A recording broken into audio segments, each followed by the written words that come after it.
네. 예, 오늘 삶의 차이를 만들어내는 태도, 삶의 차이를 만들어내는 자세에 대해서 같이 이야기를 나누고자 합니다. 보고사전에 태도라는 단어를 검색해 봤더니 이렇게 설명해 놓았습니다. 어떤 일이나 상황을 대하는 마음가짐이나 자세, 이렇게 나와 있습니다.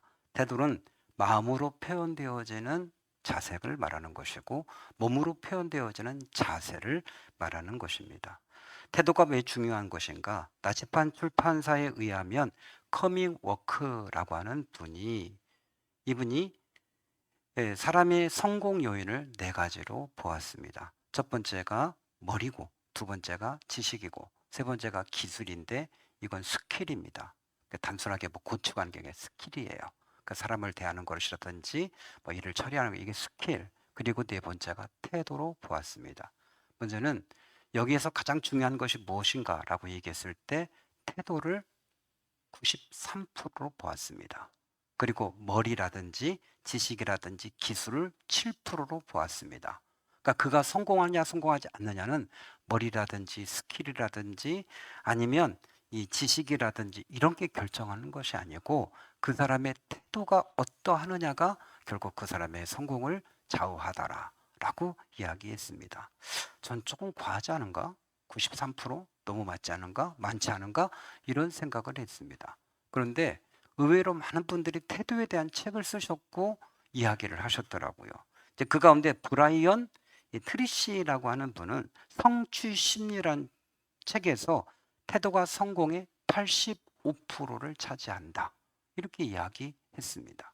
나름 조사를 통해서 보니까 적어도 그 사람이 어떤 태도를 가지고 있느냐가 85%를 결정하더라. 사실 그렇지 않습니까, 여러분? 공부를 대하는 태도, 자기 미래를 대하는 태도, 사람을 대하는 태도, 이런 자세, 이런 것이 어떠냐를 보면 그 사람이 판단하고 평가하게 되어지고 결국 그 사람을 쓸 거냐 안 쓸 거냐, 그 사람을 올릴 거냐 내보낼 거냐, 이 모든 것들이 다 그 태도 안에 들어가 있는 것 아니겠습니까? 조금 부족하더라도 그의 태도가 진지하고 최선을 다하고 노력하고 하다 보면 결국 그 사람이 되는 것 아니겠습니까? 우리는 카네기 이야기를 알고 있지 않습니까? 카네기 후임자가 누가 될 것인가 다들 주목했었죠. 왜냐하면 세계적인 석학들이 그 밑에 줄벽에 있었기 때문에. 그런데도 불구하고 나중에 후임자가 누가 되었습니까? 그의 비서실장을 했던 사람이 되었죠. 그가 어떤 사람입니까? 제일 처음에는 그저 정원 청소하는 사람이었습니다. 그러니까 정원을 이렇게 가꾸고 하는 사람도 아니고 그 정원에서 청소하는 사람이었는데 너무 성실한 태도를 보니까 공장 안에도 청소하게 시킨 거예요.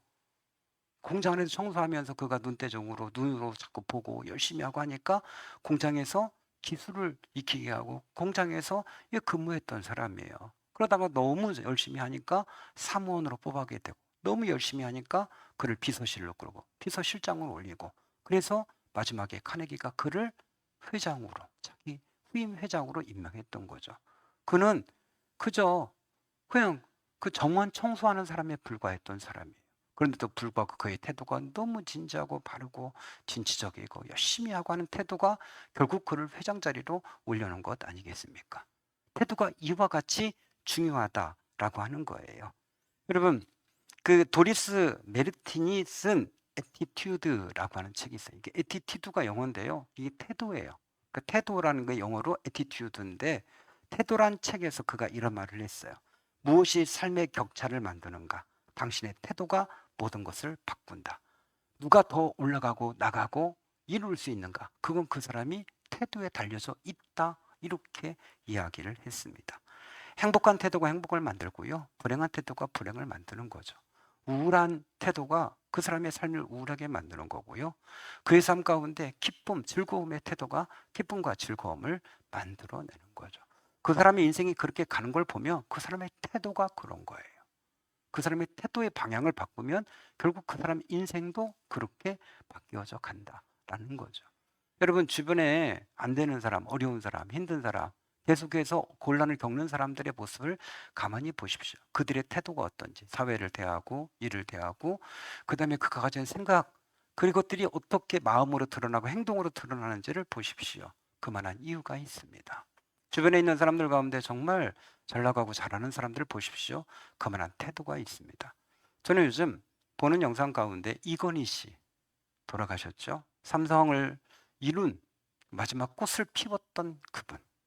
고 김건희 씨, 이건희 씨의 이야기를 쭉 보게 되어져요. 이야기를 들으면서 그분의 이야기가 약간 어눌하고 뻣뻣하게 이야기하는 것 같은데 그걸 들어보면 야, 정말 해안이 있구나.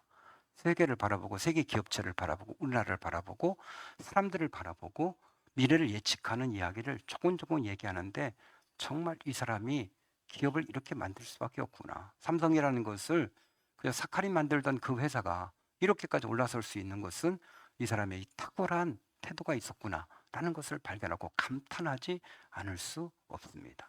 어려우면 어려운 사람이 그 사람의 태도가 그렇게 만드는 것이고요. 점점 더 아름답고 빛을 발하는 사람은 그의 삶을 대하는 태도, 일을 대하는 태도, 사람을 대하는 태도, 그 태도가 다르다고 하는 것을 우리가 부정할 수가 없습니다.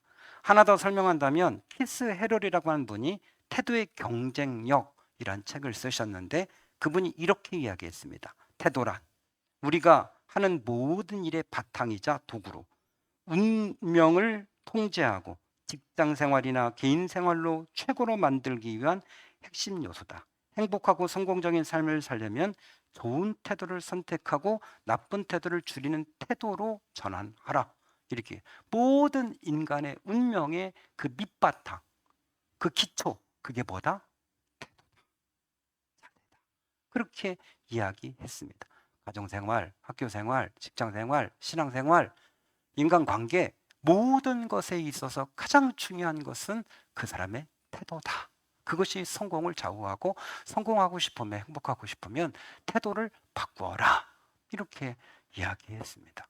그래서 선생님들 늘 태도 똑바로 해. 태도 똑바로 해. 이렇게 얘기하죠. 태도 똑바로 해. 그게 뭐예요? 거기서부터 훈련을 한 것 아니겠습니까? 태도를 바르게 하는 것. 거기서부터 시작이 되어지는 거죠. 신앙생활도 역시 마찬가지입니다. 어떤 태도를 갖고 있느냐가 중요하죠. 말씀을 대할 때, 기도할 때, 예배할 때, 신앙생활을 할 때 어떤 태도를 가지고 우리가 이것을 시작하느냐가 중요하지 않습니까?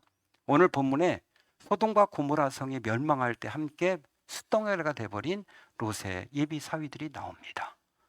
하나님께서 천사를 보내셔서 이 성을 멸망시킬 것이다 이야기했고 롯이 그 이야기 듣고서 야 우리 사위들도 큰일 났구나 해가지고 사위들에게 달려가서 이야기했습니다. 하나님께 이 성을 멸망시킬 걸세. 그랬더니 이들이 농담으로 여겼다. 그렇게 되어 있어요.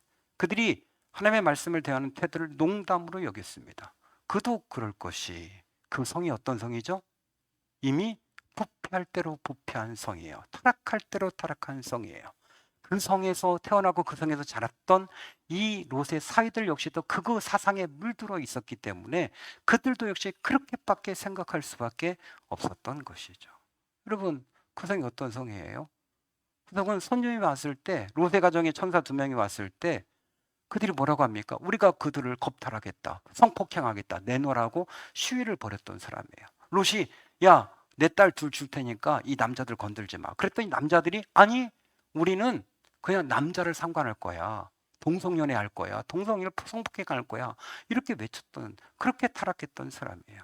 하나님께서 그 성을 왜 멸망시키려고 했죠? 아브라함이 간절하게 그 성에 50명만 있어도 이렇게 얘기했는데 45명, 40명, 20명, 그죠? 30명, 20명, 10명만 있어도 하나님 멸망시키지 않겠습니까? 하나님이 그 성에 내가 10명만 있어도 멸망시키지 않겠다라고 얘기했던 사람. 그러니까 그 성에 10명이 없었던 거예요.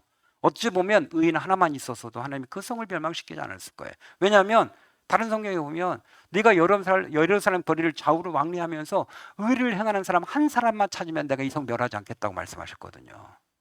그러니까 당연히 이 성은 부패할 대로 부패했고 롯의 사위들 역시도 부패했던 사람들이고 하나님의 말씀을 무시했던 사람들이었던 거죠. 그러니까 아무리 롯이 가서 이야기해도 그 소리가 들릴 리가 있나요? 들리지 않는 거예요. 그러니까 말씀을 대하는 태도가 아예 잘못된 거죠. 여러분 이런 태도는 사실 소돔과 고모라에만 있었던 건 아니지 않습니까? 예수님 오셨을 때 어떻습니까? 하나님의 아들이 그분이 오셨어요. 그분이 행했던 상식을 초월한 거 아니겠습니까? 바다를 잠잠케 하고 오병이어를 하고 죽은 자를 막 살리고 그죠? 38년대 중풍병자 물을 했더니 막 살리고 막 그냥 눈에 보이는 기적이 팍팍팍팍팍팍 막 일어나는 거예요. 그냥 귀신들이 막 쫓겨나가고 막 돼지 2,000마리가 막 다 들어가서 몰살하고 막 이런 어마어마한 눈에 보이는 일이 있었음에도 불구하고 마음이 강팍하고 타락한 사람들은 어떻게 하면 예수를 죽일까? 이거에 혈안이 되어 있었죠. 예수님을 낭떠러지로 끌고 와서 막 밀어 죽이려고도 하고 온갖 수작을 부리며 예수님을 죽이려고 결국은 그들이 예수님을 십자가에 못 박지 않습니까? 예수님이 오셨어도 그 능력을 보고서도 마음이 강팍하면 안 보이는 거예요. 안 보이는 거예요. 안 보이는 거예요, 여러분. 부자가 지옥에 가가지고 막 사정하잖아요. 물 한 방울 달라고 해도 안 주고. 그러니까 제발 나사로 보내가지고 내 형제 5이 지옥에 오지 않게 해주세요. 뭐라고 얘기합니까, 아브라함이? 야, 이 땅엔 선지자도 있고 다 있다. 그들의 말을 듣지 않으면 죽었던 나사로가 살아나서 얘기해도 안 들어. 그렇잖아요. 죽었다 살아난 사람들 얘기하잖아요. 지금도 죽었다는 사람이 간증하잖아요. 내가 하나님 보고 왔다고. 천국지옥 보고 왔다고. 얼마나 많은 사람이 간증합니까? 얼마나 많은 기적을 보고 사람들이 이야기합니까? 안 듣잖아요. 왜? 말씀을 대하는 태도가 빗나간 거예요. 뭐 그런 게 있어. 그렇게 돼가는 거죠. 뭐 기적이 있고 뭐 기도한다고 되고 이렇게 말씀을 대하는 태도가 빗나가 있기 때문에 그런 것이죠. 여러분 이 시대도 다르지 않습니다. 한쪽은 어둡습니다. 한쪽은 빛을 비추고 있습니다. 여러분 한쪽 여러분 예전에 나이트클럽 다녀보신 분들 클럽 다녀보신 분들 계시죠? 가경동 뒤쪽 골목들 어쩌다 밤에 가보면 이야 세상에 있는 모든 청주의 사람들이 다 여기에 몰려 있는 것 같죠. 요즘은 불륜들이 당근을 통해서 너무 많이 확산되어지고 이루어지고 그냥 뭐 별의별 일들이 다 일어나게 되어지고 그죠. 클럽 열기부터 낮부터 사람들이 부끄러운지도 모르고 젊은이들이 쫙 수십 메타 줄을 서서 그 클럽 들어가기 위해서 준비하고 있고 뭐 그런 거죠. 벌써 조금 늦은 밤이면 그냥 그 근처에 어떤 숙소들은 다 그거 들어갈 수가 없어요. 들어갈 수가. 꽉 차는 거야. 저는 재작년인가요?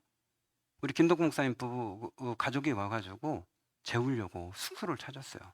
여기부터 훑어가지고 다 위에서부터 저 쭉 내려가면서 숙소가 하나도 안 비었어요. 야, 집 없는 사람이 이렇게 많은가? 이거 어떻게 된 거야 이게? 숙소 못 잡았어 숙소를. 겨우 허름한 곳에 하나 잡아서 그래서 재워서 보냈어요. 저는 이렇게까지 집 없는 사람이 많을 거라고는 상상조차 못했어요, 진짜. 정말 타락한 곳 많습니다. 타락한 사람들 많습니다.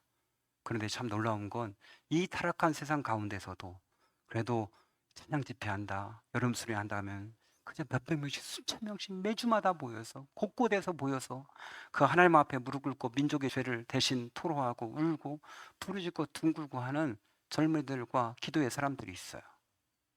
그렇기 때문에 아직 희망이 있는 거죠. 중요한 게 뭡니까? 여기에 나오는 롯의 사위들은 그들이 있던 곳이 어느 곳이에요? 강팍한 사람들하고 있던 거예요. 그죠? 어떻게 하면 여자를 뛰어넘어서 남자와 남자끼리 성폭행할까를 생각하고 상상하고 살았던 사람들과 있으니 그의 마음도 강팍해진 거죠. 사람이 어디에 있느냐가 참 중요해요. 저는 이렇게 보면 믿는 사람인데 불신자들하고 얘기하는데 불신자로 똑같이 말해. 교회를 모독하고 하나님을 모독하는 이야기를 서슴없이 자기도 모르는 사이에 물든 거예요. 그냥 같이 이야기. 강팍해진 거예요. 더 강력한 게 약한 것에 흘러가게 돼 있는 것 아니겠습니까? 더 강력한 불신이 이 연약한 믿음을 오염시켜서 같이 그런 불신의 말을 하고 있는 거예요. 그래서 우리가 늘 얘기하지 않습니까? 이렇게 유튜브나 아니면 기사들 교회에 대한 좋지 않은 것들이 기사들이 올라왔을 때 꼭 밑에 댓글에 나도 교회 다니지만 이런 것들이 수없이 많이 달리고 치욕하는 인간들이 있어요. 왜요? 마음이 강팍했기 때문에 그래. 강팍해지면 그런 거야. 요배 이 예비 사회들은 그런 사회에 있었기 때문에 강팍해질 수밖에 없었어요. 그러니까 하나님의 말씀이 전해져도 전혀 그들은 들을 기미가 이제 보이지 않은 거죠. 그냥 농담으로 여겼더라. 아니 장인어른이 와서 그걸 농담할 겁니까? 이성이 오늘 멸망할 거라고? 한 번만 더 생각해요. 장인어른이 직접 찾아와서 여보게 이성이 멸망할 걸세. 그걸 농담을 하겠어요? 이미 마음이 강팍하니까 무슨 말씀을 전해도 들리지 않은 거예요. 농담으로 여기는 거예요, 그냥. 당신 죽습니다. 멸망합니다. 그렇게 가면 여러분 답이 없습니다. 아무리 얘기해도 안 들리는 거예요, 그냥. 그죠? 망할 인간들은 아무리 조언을 해도 자기를 욕한다고 생각하지 그걸 듣진 않은 거예요. 그걸 진지하게 들을 만한 태도가 안 돼 있어요. 안 돼 있어요. 여러분, 될 자식들은 부모가 한마디 하면 다 알아듣는 거예요. 안 될 자식들은 부모가 매를 들으면 대드는 거예요. 오히려 따라서 소리 지르고. 하나님이 말씀하시고 감동 주시면 그 축복받을 사람들은 그 말씀 알아듣고 순종하고 무릎 꿇고 눈물 흘리는 거고, 안 된 자식들은 전혀 귀담아 듣지 않고 농담으로 여기는 거예요. 그 태도에 결국은 하나님의 축복과 은혜가 결정되어지는 것 아니겠습니까? 다른 거 볼 필요가 없어요. 결국 나의 태도에 달려져 있는 거예요. 그럼 롯의 처는 어떻습니까? 롯의 처 같이 옆에서 이야기 들었어요. 천사가 와서 직접 얘기했어요. 그리고 천사가 이야기했어요. 뒤돌아보지 마, 죽어. 이렇게 얘기했어요. 직접 들었습니다. 전에 들은 것도 아니고 천사가 와서. 그리고 전날 천사가 와서 사람들을 눈을 멀게 하고 내쫓은 것도 다, 기적도 다 봤어요. 그러면 그걸 귀담아 들었어야죠. 뒤돌아보면 죽는다. 근데 성을 빠져나와서 뒤에서 이제 유황불이 막 하늘에 쏟아지면서 그냥 성이 불타니까 그거 뒤돌아봤어요. 이렇게. 설마죠, 설마. 그러니까 들었지만 순종했지만 에휴 설마 이렇게 된 거죠.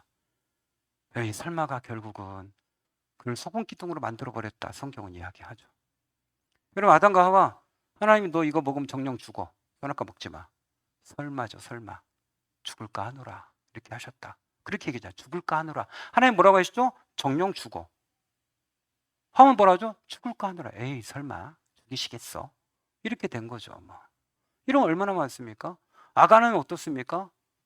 아니 그들이 가나안 땅 들어가서 40년 만에 어렵게 그 여리고성 들어가서 안고 니네가 취하면 안 된다. 그런데 불구하고 외투하고 금덩이하고 갔다가 자기 텐트 밑에 감추잖아요. 설마 알겠어? 결국 그것이 어떤 결과를 가져오죠? 집안이 몰살하죠. 결국 우리가 망하는 이유는 뭐예요? 설마죠, 설마. 그러니까 순종을 하도 온전한 순종이 아닌 거예요. 그냥 설마 그렇게 말씀하셨지만 용서하시고 다 되겠지. 아니 그렇지 않다니까요. 그렇지 않아요. 그 태도가 결국은 그 인생을 결국 결정해 버리는 거죠. 여러분 신명기 29장 23절에 모세가 마지막 죽기 전에 이스라엘 백성들에게 이런 말을 했어요. 하나님의 감동에 따라 말한 거죠.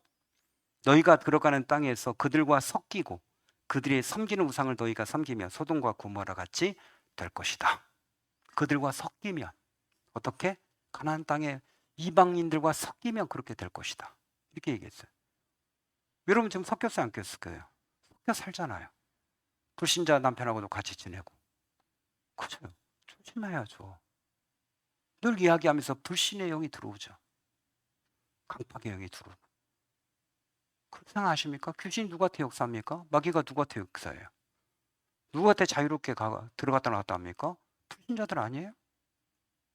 그들이 하는 말들이 그 천사가 들려준 말도 있겠지만 마귀가 들려준 말죠. 여러분이 같이 이야기 나누고 같이 교제하고 카페에서 2시간, 3시간씩 이야기하는 사람들 가운데 하나님을 대적하고 교회를 대적하고 경멸하는 사람들이 얼마나 많아요. 얼마나 많아요. 이런 분들과 함께 같이 섞여서 이야기하다 보면 여러분의 마음도 처음에는 내가 대적하지만 나중에 은근슬쩍 들어와서 마음이 오염된다고요. 여기는 섞여 살게 되면 어떻게 된다고요? 소돔과 고모라처럼 될 것이다. 이거예요. 같이 불신자들과 자꾸 얘기하고 나누고 교회에 대해서 때로 뭐 이렇게 비판적인 얘기 듣고 그렇게 하면 망하게 될 것이다. 꼭 얘기해도 안 좋은 얘기. 그 작은 것을 침송봉대에서 크게 얘기하고 거기다 또 교회 다닌다는 의미에 그 온전 나도 그렇게 생각해. 이렇게 하면서 또 아휴 지 얼굴에 똥 바르는 줄 모르고 같이 욕하고 그 친구가 지네 아버지 뭐라고 하니까 같이 지네 아버지 욕하는 놈하고 뭐가 달라요? 이런 일들이 벌어져요. 왜? 그들과 섞여 살면서 같이 오염되어졌고 결국 소돔과 고모라처럼 함께 멸망해 버리는 거죠. 여기에 있는 롯의 처도 그렇게 된 거 아니에요? 섞여 살다 보니 뭐가 중요해? 돈이 중요하지. 남겨놓고 온 거. 여러분 급하게 빠져나오면서 놓고 온 거 얼마나 많겠어요? 명품들 얼마나 많겠어요? 이거 다 타는구나. 그리고 생각하는 게 다 타는구나. 내가 있어서 꾸며놓은 집 다 타는구나. 아이고야. 그냥 하나님이 죽여버리셨어요. 이런 거예요. 우리가 조심할 게 뭐예요? 여러분 만나는 사람 조심해야죠. 환경 조심해야죠. 여러분 은혜 온 사람과 잠깐 이렇게 지내도 마음이 녹아지고요. 편안하고 은혜가 차올라온 게 느껴요. 완악한 사람을 만나면 만날수록 만나고 나면 이게 물로 귀를 씻어야 될 것 같아. 그죠? 답답한 기도도 안 나오고 답답하고 마치 그 쓰레기차 속에 들어갔다 나온 것 같은 느낌이 들어. 이 영의 사람이라 그런 거예요. 그러니까 그 속에 소돔과 고모라 속에 살았던 이 사위들과 그리고 롯의 처는 어떻게 했어요? 나중에 그 롯의 딸들은 어때요? 딸들도 편지를 듣잖아요. 자기 후손들 낳겠다고 아버지 술 먹여서 첫째 딸이 먼저 자고 다음날 또 술 먹여서 또 작은 딸이 아버지랑 같이 자고 그래서 그 애돔하고 낳잖아요. 어? 왜 그래요? 커서 묻은 거죠. 아버지랑 잠자리 하는 걸 죄책감 여기지 않고. 이렇게 되는 거예요. 환경에 있으면 그냥 그게 당연하게 그냥 괜찮은 거예요. 다들 그렇게 사니까 그거 괜찮다고 생각하는 거예요. 그 자손 대대로 어떻게 돼요? 암몬과 그 자손들 대대로 어떻게 해요? 저주받은 자손 아니에요? 우리가 말씀을 대한 태도가 어떠해야 되는 것인가 이거에 대한 늘 생각을 해야죠. 여러분 기도에 대한 태도, 말씀에 대한 태도, 예배에 대한 태도, 교회에 대한 신앙에 대한 태도가 어떤 처음부터 삐딱하면 끝까지 삐딱한 거죠. 뭐 그러면 은혜가 없어요. 신앙생활 몇 년 했냐, 뭐 내가 헌금 얼마에 그게 중요하지 않아. 내가 어떤 태도로 하나님 앞에 임하느냐가 참 중요하죠. 그것을 보시고 평가하시는 분은 누구시죠? 하나님이 평가하고 내려주는 거잖아요. 그러니까 그게 중요하죠. 그럼 기도의 태도가 어떤가? 나는 기도만 하나님이 들으신다는 이 태도. 하나님이 정말 들으시죠. 저희가 신학교회 이야기 몇 번 했습니다만 우리가 식사할 때 우리 신학교회 목사님 사모님이 그 교회 탄생 비화를 가르쳐 주셨죠. 그래서 이 지난주에도 오셨을 때 92세 된 권사님이 오셨어요. 참 깨끗해 보이신다는 느낌이 들어요. 92세인데도 불구하고 참 곱게 늙으셨구나. 그런 생각에 그분이 고생 안 했겠어요. 그 산골에서. 지금은 이제 사과농사 지어서 풍요로운 마을이 됐지만 사과농사 지기엔 똑같이 우리랑 똑같은 농사 지었던 거예요. 92세 됐는데도 정정하시고 그래요. 그쵸. 어떻게 믿음 생활했길래 저렇게 정정하실까? 참 손을 잡으면서 곱게 잡을 때마다 감격스러워요. 근데 그 집 따님께서 교회가 이제 세워진 지 20년 됐으니까 그러니까 거의 30년 전부터 8년 동안을 다 하나님 우리 교회가 세워지게 해주십시오. 기도했다는 거죠. 그런데 어느 날 이 신요원사가 많은 전도사님에게 하나님께서 말씀하신 거예요. 내가 그의 기도를 들었다. 내가 그곳에 교회를 세우겠다. 그러니까 하나님께서 그곳에 교회를 세우라고 말씀하신 거예요. 근데 참 놀라운 건 뭐냐면 이번에 오셔서 장로님들이 말씀해서 알았어요. 그 바로 옆에 무당벌레 창부 있고 사과밭은 한 3m 낮아요. 그래서 내가 어떻게 이렇게 600평을 판판하게 다지셨냐고 신기하다 했더니 글쎄 이명박이가 4대강 사업을 했잖아요. 4대강 할 때 그걸 파내서 어디다 버릴 데가 없는데 그걸 무료로 다 받아서 다진 거예요. 하나님이 이렇게 이명박 장로님께서 4대강 사업을 유일하게 살린 교회가 있구나. 그 교회구나. 옆에 600평을 그 산골에 채우려고 해보시죠. 중장비 들여서 채울 수 있나요? 그 옆에 그럼 굉장히 낮아요. 2m, 3m 정도 쑥 들어가 있어요. 그러니까 거기랑 같았대요. 한참 밑에 내려가 있던 땅이에요. 하나님께서 그 땅을 찝으시고 그때 마침 4대강 사업이 나서 교회를 지은 거예요. 그것도 교회를 1년 만에. 어떻게? 다른 곳에서 전국에 있는 모든 유명하다는 의원을 다 찾아다니면서 이렇게 진찰을 받았는데 한 권사님이 죽는다고. 당신 죽는다고. 이제 끝난 거예요. 근데 이 전사님이 살려놨던 거예요. 그 교인 성도가 아니고. 그 교회, 다른 교회 그 권사님이 혼자 헌금을 해서 교회를 진 거예요. 그리고 그 당시 최고전 의자, 피아노 다 최고로 놨대요. 그러니까 우리가 딱 들어가 봐도 우리 의자랑 색깔이 달라요. 교회도 우리랑 좀 달라요. 그죠? 앞에 강단도 꾸며놓은 게 달라요. 다 최고. 마이크 시스템도 제가 해보니까 우리 거보다 훨씬, 우리 것도 이게 1200만 원짜리 850만 원을 한 건데 우리 거보다 훨씬 나아요. 20년 전에 한 건데. 이야, 최고급으로 한 거예요. 그리고 교육관도 그분이 한 거예요. 그리고 그 전사님은 1년 만에 떠났어요. 원래 있던 곳으로. 이렇게 해놓고 하나님이 하라고 하시니까 와서 하고 가셨어요. 여러분, 기도의 능력이 이런 거구나. 그럴게요. 하나님이 이렇게 쓰라면, 이명박 전 대통령이 4대 사과를 한 것은 이 교회를 위해서 하신 거구나. 오니 내가 하나님 중심으로 돌면 세상은 누구 중심으로? 내 중심으로. 하나님이 중심을 돌게 하시는 거예요. 많은 역사 가운데 하나님이 그 일도 한쪽 구석에서 하고 그 타이밍이 어떻게 맞습니까, 여러분? 그 타이밍이 기도하고 8년 동안 하나님께서 그 기도를 내가 그 딸의 기도를 들었다 말씀하셨대요. 내가 그 딸의 기도를 들었다. 그래서 말씀해요. 네가 이곳에 교회를 세워라. 이명박 마음에 사대강을 하고 싶은 마음을 불어넣어 주시고 그 역사를 이렇게 했어요. 기도에 대한 태도가 어떤 것인가가 이게 중요하지 않습니까?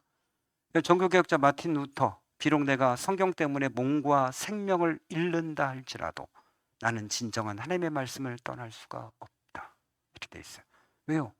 그 대신 라틴어가 돼서 일반 성도는 말씀을 읽을 수가 없었어요. 그러니까 신부들이 지들 마음대로 해가지고 속죄 표도 막 팔고 막 마음대로 했다고요. 그는 하나님의 말씀으로 돌아가자를 외쳤던 거예요. 난 이 말씀 포기할 수 없어. 내가 죽는다 할지라도 말씀에 대한 태도예요. 그러니까 종교개혁은 세상의 흐름을 바꾸는 거 아니겠습니까? 여러분 말씀에 대한 태도 어떻습니까? 어떻게 말씀 대하셔요? 기도 어떻게 하셔요? 예배는 또 어떻게 대하셔요? 신앙은 어떻게 대하셔요? 대하는 것만큼 하나님이 그렇게 여시고 축복하시고 이끌어 가셔요. 우리가 산증이냐? 할렐루야. 하나님이 이끌어 가시는 거예요. 결론을 맺습니다. 여러분, 하나님은 사람의 태도를 보시는 거죠. 그가 어떻게 행하는지 그 모습을 보시고 이끌어 가셔. 너희가 무엇으로 심든지 심은 대로 거두리라. 교회는 도깨비 방망이가 아닙니다. 그죠? 축복 나와라 뚝딱, 자식 잘라 뚝딱, 건강해라 뚝딱. 하나님이 그렇게 하지 않으셔요. 하나님 그 사람이 기도를 어떻게 대하는지, 하나님은 어떻게 대하는지. 너희가 나를 존귀하게 여기면 내가 너를 존귀하게 여길 것이다. 하나님의 말씀이에요. 너희가 나를 무시하면 나는 너희를 멸할 것이다. 너희가 어떤 태도로 나를 대하는지 내가 너희들의 그대로 행할 것이다. 이게 하나님의 말씀이에요. 우리가 하나님에 대한 태도를 분명하게 해야 될 거예요. 그리고 우리가 있는 이 공간들을 믿음의 사람들로 채워야 될 거예요. 오염되지 않도록 좋은 사람들을 만날 수 있도록 교조하고 기도하고 교제하십시오. 할렐루야. 우리 같이 찬양하도록 하겠습니다. 우리 449장